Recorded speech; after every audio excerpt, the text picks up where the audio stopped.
জীবনে বিপদ আপদ আসাটা একটা নেয়ামত। কারণ এটা শুধু আপনাকে ভাঙতে আসে না, এটা জীবনের বড় একটা শিক্ষা দিতেও আসে। আঘাত খুব হিসাব করে করা উচিত, যতটুকু করা উচিত ঠিক নিজে যতটা সহ্য করা যায়। কারণ আঘাত ফিরে আসে, আজ নয় কাল।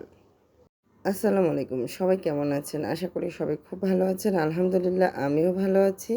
প্রতিদিনের মতো আরেকটি ভিডিও আপনাদের সাথে শেয়ার করব। আশা করি সবার খুবই ভালো লাগবে, ভিডিওর সাথে থাকবেন। অনেকের মনে অনেক প্রশ্ন, আমি এত ব্যস্ত কিসে, এত কিসের কাজ, এত কি নিয়ে আমি এত বিজি থাকি। আসলে আমার জায়গায় দাঁড়িয়ে আমার পরিস্থিতিতে আমি আসলে অনেক বিজি একজন মানুষ।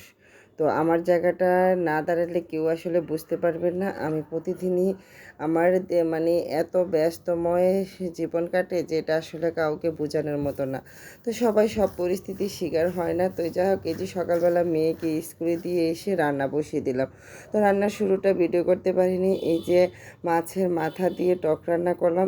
এই টক রান্নাটা হচ্ছে আমাদের চাঁদপুরের ঐতিহ্যবাহী খাবার একটা। এটা আসলে আমরা চাঁদপুরের মানুষটি হয়তো অনেক বেশি পছন্দ করি, অন্য ডিস্ট্রিক্টে হয়তো রান্না করে পছন্দ করে, তবে কুমিল্লার মানুষরা আমরা একরকমই এই টকটা রান্না করি, চাঁদপুরের মানুষটা একরকম রান্না করি। তো যাই হোক, এই টকটা আমের সিজনের যে টকটা টমেটো দিয়ে রান্না করি, এটা অনেক বেশি মজা হয়। তো এখানে আমি আম টমেটো পরিমাণে অনেক বেশি দিয়ে তারপরে টকটা রান্না করতেছি। এই টকটা বিশেষ করে আপনাদের ভাইয়া মানে আমার হাজব্যান্ডের অনেক বেশি পছন্দ। সে এই টক হলে মানে ভাতে অল্প নিল, এই টকটা দিয়ে সে খেতে অনেক বেশি পছন্দ করে। তো যাই হোক, টকের ভিডিওটা আমি অনেকবার শেয়ার করেছি। তো আর মানে রেসিপি শেয়ার করলাম না, জাস্ট আজকে আমি টক রান্না করলাম। টকের সাথে এই যে ফ্রোজেন করা মানে রুই মাছ ভেজে রেখে দিয়েছিলাম, সেটা বের করে নিলাম। তো এখান থেকে 2 পিস আবার একটু ভেজে মানে ছেলে এবং মেয়েকে দিব, রান্না আর করবো না। মাছ আর এদিকে একটু আমার জন্য আলু আর শুটকি দিয়ে একদম ভাজা করেছি। তো এটা আমার অনেক বেশি পছন্দ, কারণ আমার গাছে বোম্বাই মরিচ আছে, যেটা আমরা বলি কামরাঙ্গা মরিচ। এই মরিচটা দিয়ে আলু ভাজা আর একটু পেঁয়াজ দিয়ে খেতে আমার এত ভালো লাগে।